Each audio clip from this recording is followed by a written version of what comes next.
Hello बच्चों।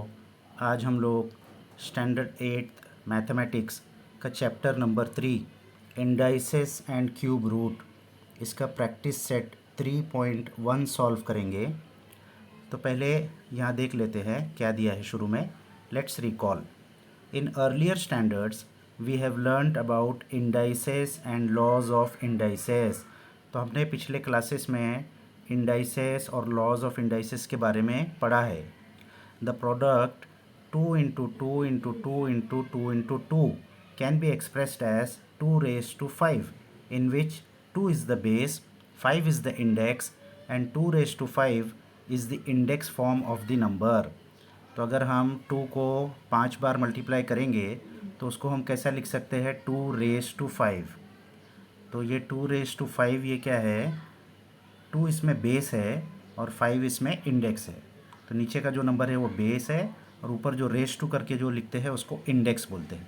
और 2 raise to 5 is the index form of the number. 2 raise to 5 ये इस नंबर को इंडेक्स फॉर्म है, यानी रेस टू करके जो भी लिखते हैं उसको इंडेक्स फॉर्म कहते हैं। तो ये हमने पिछले स्टैंडर्ड्स में पढ़ा था बच्चों। अभी for example 4 raise to 3 is equal to 4 into 4 into 4 which is 64। 4 raise to 3 ये इंडेक्स नंबर है, तो इसको क्या लिख सकते हैं, इसका मीनिंग क्या है, 4 इंटू 4 इंटू 4। और 4 इंटू 4 इंटू 4 क्या होता है, 64। तो फिर अब इसका रिवर्स हम करेंगे। Therefore cube root of 64 can be written as 64 cube root और 64 रेज टू 1/3। यानी अब उसका उल्टा, अगर 4 रेज टू 5 या 4 raise to 3 is 4 into 4 into 4, तो 64 रेज टू 1/3 इज़ 4। यानी 4 रेज टू 3 यानी थर्ड पावर ऑफ 4, और इस वो 64 है। तो 64 का क्यूब रूट यानी थर्ड रूट ऑफ 64 क्या हो जाएगा, 4। तो ये हमको यहाँ ध्यान में रखना है। जैसे 3 रेज टू 5, अगर 3 को 5 बार मल्टीप्लाई करेंगे तो क्या मिलेगा, 243। तो इसको क्या कह सकते हैं हम लोग, fifth power of 3 is 243। Fifth power of 3 is 243। तो कन्वर्सली फिर इसका उल्टा हम लोग क्या कर सकते हैं, fifth root of 243 is expressed as 243 raise to 1/5। 243 raise to 1/5 लिख देंगे तो उसको क्या कहते हैं, फिफ्थ रूट। इसमें एक चीज़ आपको अच्छे से ध्यान में रखना है बच्चों, अगर सिर्फ एक नंबर होगा, सिर्फ न्यूमरेटर होगा, तो न्यूमरेटर वो पावर होता है। और अगर 1 अपॉन में लिखा जाए, डिनोमिनेटर अगर कोई नंबर में आ गया तो डिनोमिनेटर जो होता है वो रूट होता है। जैसे 243 रेज टू 1/5, इसमें डिनोमिनेटर 5 है तो इसको कैसा पढ़ेंगे, फिफ्थ रूट ऑफ 243। और 3 रेज टू 5 इसमें सिर्फ न्यूमरेटर है तो इसको क्या पढ़ेंगे, फिफ्थ पावर ऑफ 3। तो ये आपको अच्छे से ध्यान में रखना है बच्चों। तो in general nth root of a is expressed as a raise to 1/n। For example 128 raise to 1/7 is seventh root of 128। अभी हमने समझाया था, अगर डिनोमिनेटर में 7 है तो उसको क्या पढ़ेंगे, सेवेंथ रूट ऑफ 128। और अगर सिर्फ न्यूमरेटर है तो सेवेंथ पावर ऑफ 128।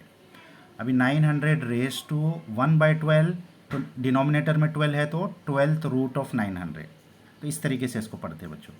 अभी note that 10 raise to 1/5 is x, then x raise to 5 is 10। मतलब फिफ्थ रूट ऑफ 10 अगर x है तो फिफ्थ पावर ऑफ x 10 होगा। जैसे इज इक्वल टू के इस तरफ अगर पॉजिटिव को लेके जाते हैं तो नेगेटिव हो जाता है इक्वेशन के दूसरी तरफ, मल्टीप्लिकेशन को दूसरे तरफ लेके जाओ तो डिवीजन हो जाता है। तो इसी तरीके से पावर को अगर दूसरी तरफ लेके जाएंगे तो वो रूट हो जाएगा, और रूट को दूसरी तरफ लेके जाएंगे तो वो पावर हो जाएगा। तो 1/1/5 को दूसरी तरफ लेके जाएंगे तो वो रेज टू 5 हो जाएगा, यानी रूट पावर हो जाएगा। तो ये चीज़ हमको ध्यान में रखना है बच्चों, तो हमको ईजिली हम ये इक्वेशन सॉल्व कर लेंगे। तो अभी हम लोग आते हैं प्रैक्टिस सेट 3.1। तो अब आपको ये बेसिक समझ में आ गया तो ये बहुत आसान हो जाएगा। Express the following numbers in index form. अभी ये वर्ड्स में दिया हुआ है और इसको इंडेक्स फॉर्म में लिखना है। तो इंडेक्स फॉर्म हमने देखा था बच्चों, इंडेक्स फॉर्म किसको बोलते हैं, रेज टू में जो लिखते हैं उसको। और उसके अंदर हमने क्या बताया था कि अगर पावर होगा तो वो न्यूमरेटर में जाएगा और रूट होगा तो डिनोमिनेटर में आएगा। तो देखो अब क्या दिया है, फिफ्थ रूट ऑफ 13। तो 13 क्या है, बेस है। तो 13 सबसे पहले हमको यहाँ लिख देना है। और 13 लिखने के बाद हमको देखना है क्या पूछा है, पावर पूछा है या रूट पूछा है। पावर पूछा रहेगा तो सिर्फ 13⁵ आ जाएगा, और रूट पूछा रहेगा तो 13⁵1/5 आ जाएगा। रूट डिनोमिनेटर में आता है, पावर न्यूमरेटर में आता है। तो फिफ्थ रूट पूछा है, ये पूरे एक्सरसाइज में रूट पूछा है, तो ये पूरे एक्सरसाइज में क्या होगा, (1/1/1/1) लिखना पड़ेगा हमको। तो फिफ्थ रूट ऑफ 13 क्या हो जाएगा, 13⁵1/5। सिक्स्थ रूट ऑफ 9 क्या हो जाएगा, 9 बेस है, और एट्थ रूट यानी 1/8, तो 9⁵1/8। स्क्वायर रूट ऑफ 256, तो 256 बेस है और स्क्वायर यानी 2, तो 256⁵1/2। और क्यूब रूट ऑफ 17, तो 17 बेस लिख दिया, और रूट है तो 1 में आएगा, और कौन सा रूट है, क्यूब रूट। क्यूब किसको कहते हैं, थर्ड रूट को, तो 17⁻⁴। एट्थ रूट ऑफ 100, तो 100 बेस है, हमने पहले 100 लिख दिया, और कौन सा रूट है, एट्थ रूट है, तो 1/8, 100⁻1/8। सेवन्थ रूट ऑफ 30, तो 30 बेस है, पहले हमने 30 लिख दिया, फिर कौन सा रूट है, सेवन्थ रूट है तो 1 में आएगा, और कौन सा रूट है, सेवन्थ रूट है, तो 30⁻1/7। तो अब आपको इजी लग रहा होगा, बेसिक समझ में आ गया तो फिर एकदम इजी हो जाता है। अभी इसका सेकेंड पार्ट क्या है, write in the form nth root of a in the following numbers. तो अभी इसका उल्टा, अभी ये लोग ने इंडेक्स फॉर्म में दिया हुआ है, और उसको हमको कौन से फॉर्म में लिखना है, nth रूट ऑफ a। तो ये इजी है बहुत बच्चों, अब आपको पहला अब समझ में आ गया, तो ये बहुत आसान है। अब यहाँ क्या दिया, 81⁻1/4, तो 1/4 का मतलब क्या बताया था हमने, 1 में आया तो रूट, और कौन सा रूट है, नीचे क्या है डिनोमिनेटर में 4, यानी फोर्थ रूट। फोर्थ रूट किसका, बेस क्या है, 81, तो इसको क्या लिखेंगे, फोर्थ रूट ऑफ 81। अब यहाँ पर 1/2 दिया है, तो 1/2 क्या होता है, 2 यानी स्क्वायर होता है, तो ये कौन सा रूट है, स्क्वायर रूट है। किसका स्क्वायर रूट है, 49 का, बेस क्या है 49, तो क्या लिखेंगे, स्क्वायर रूट ऑफ 49।